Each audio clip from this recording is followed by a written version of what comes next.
à tous, c'est Ava. Hello tout le monde, c'est Charles.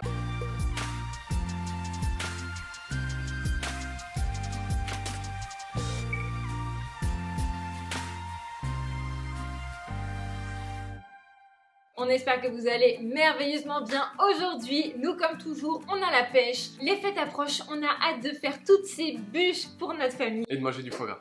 Et aujourd'hui, on va vous proposer une recette différente des recettes de Noël, mais tout aussi bonne, vous allez voir. Meilleur.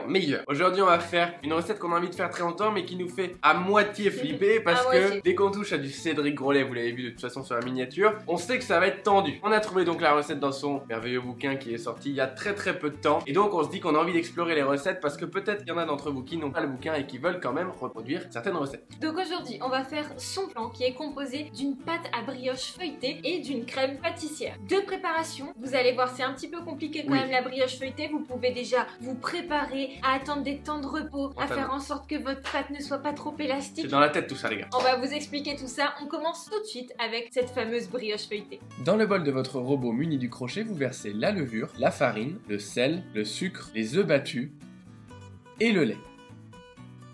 Et vous allez pétrir à première vitesse jusqu'à ce que ce soit à peu près homogène.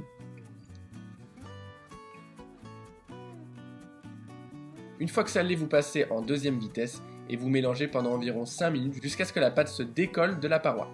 Une fois que c'est le cas, vous ajoutez le beurre légèrement pommade et vous allez pétrir également en deuxième vitesse jusqu'à ce que votre pâte soit totalement homogène.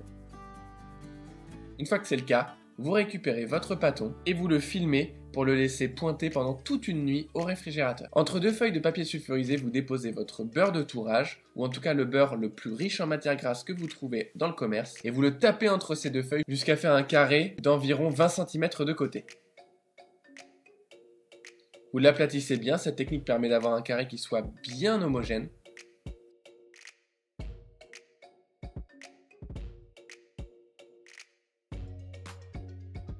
Et vous le déposez 1 heure au réfrigérateur. Après une nuit, vous défilmez et vous dégazez à l'aide de votre poing toute la pâte. Vous récupérez le pâton et comme vous l'avez fait pour le beurre, cette fois-ci vous allez étaler un rectangle d'environ 20 cm par 40, soit la même largeur et 2 fois plus long que votre carré de beurre.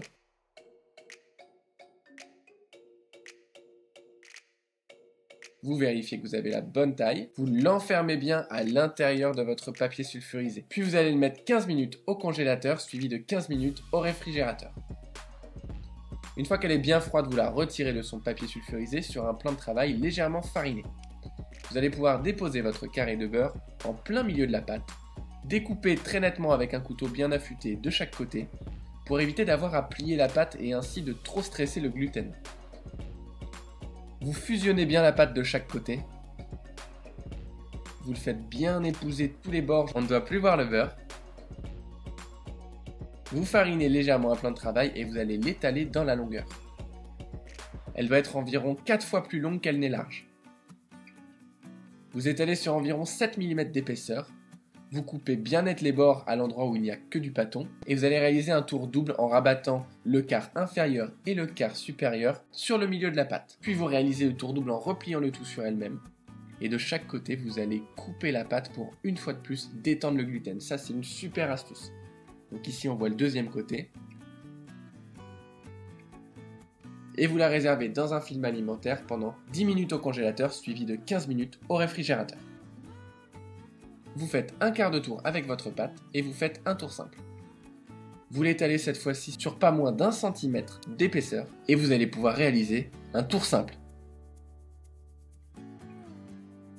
En rabattant le tiers supérieur sur le tiers moyen, puis le tiers inférieur par-dessus. Vous la réservez sous un film pendant 15 minutes au congélateur, puis 10 minutes au réfrigérateur.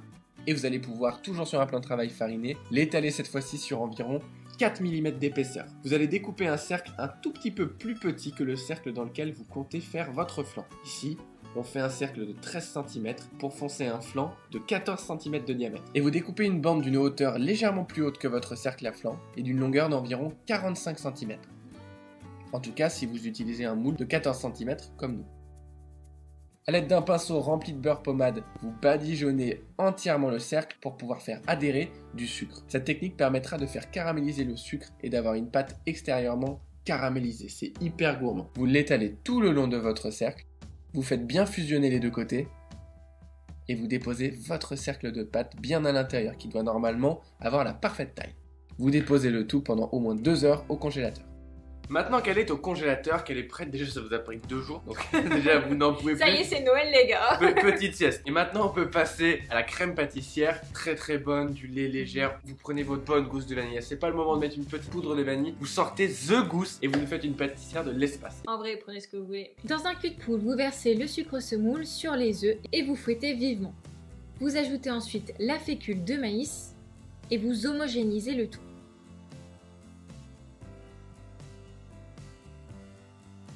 Dans une casserole, vous allez verser le lait et vous ajoutez la vanille fondue et grattée.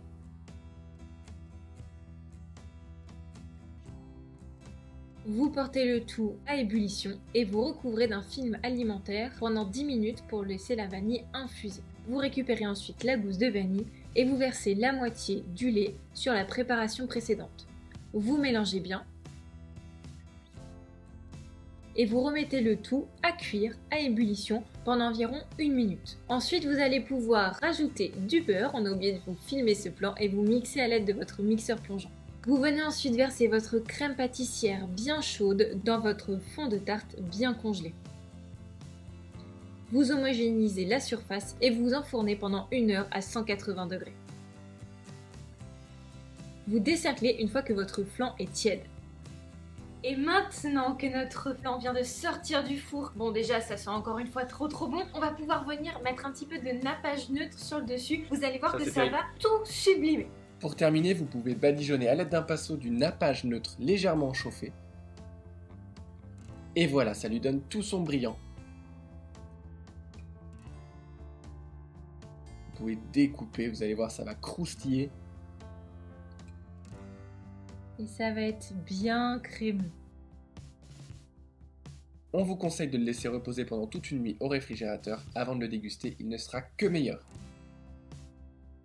Donc là on a 3 flans devant nous parce qu'on avait fait beaucoup de pâtes. C'est vrai qu'elle est assez compliquée à faire et comme on peut la congeler, autant en faire beaucoup. Vous gardez le reste que vous n'avez pas utilisé et vous referez un flan absolument comme vous voudrez dans les 2 mois on va dire. Bon, on a allez, c'est parti. Pris une cuillère mais c'est meilleur à la main. Alors nous on a utilisé de la vanille bleue, du coup il y a une odeur incroyable. C'est impressionnant. À la vôtre. Ça croustille. Ah, sérieux, c'est bon, trop fier. C'est trop fier, mais c'est pas ta recette. Hein. Non, vous voyez pourquoi? Quand une recette vous fait peur, faut se lancer. Ça veut pas dire que vous allez y arriver directement, c'est possible que non. On a fait plusieurs essais, nous par exemple. Qu'est-ce qu'on... Ça va, tranquille. Qu'est-ce qu'on est content quand c'est terminé. Regardez comme c'est joli. Je vous assure que gustativement, c'est fou. C'est un des meilleurs que j'ai mangé. Ça me rappelle beaucoup celui de Yann Couvreur qui était à la vanille bleue. La vanille, on vous ment pas, va donner beaucoup du résultat aussi. Hein. C'est clair. Mais la texture est crémeuse, la pâte feuilletée, elle est super croustillante, c'est monstrueux. Et c'est pas trop sucré. Moi, j'ai toujours du mal un petit peu avec les pâtisseries. C'est bizarre de dire ça vu qu'on a une chaîne de pâtisserie. Mais c'est vrai que là, c'est hyper bien équilibré. Ça me prend pas trop la bouche. J'adore. Donc vous l'avez vu, là on est sur une base de crème pâtissière évidemment. Pour que le flan soit très crémeux, c'est important d'avoir une crème pâtissière qui soit parfaite. D'ailleurs, si ça vous intéresse de pousser un petit peu plus loin le délire, par exemple des crèmes, n'oubliez pas qu'on a des ateliers virtuels spécialement dédiés à toutes les crèmes. Il y en a sur les 7 et les 11 crèmes indispensables en pâtisserie. Vous maîtriserez de A à Z toutes les crèmes. Donc on vous met un lien en description pour aller checker nos ateliers virtuels. On espère que cette vidéo vous a plu. En tout cas, nous on a pris beaucoup de plaisir à vous la faire. La prochaine vidéo sera la dernière recette de bûche de l'année et vous allez pouvoir aller sur Instagram. On va vous donner la liste des ingrédients si vous voulez déjà vous préparer. On vous montrera aussi une photo pour que vous soyez prêts, ne vous inquiétez pas. En tout cas, ça arrive dimanche. N'hésitez pas à liker cette vidéo, ça nous fait toujours super plaisir. Vous pouvez aussi commenter si vous trouvez d'autres flans meilleurs que celui de Cédric Grolet. Et vous pouvez vous abonner, appuyer sur la petite cloche pour recevoir toutes les notifications. Nous, on vous embrasse très fort, on vous souhaite une bonne préparation des fêtes et on se retrouve dimanche. À bientôt. Bye.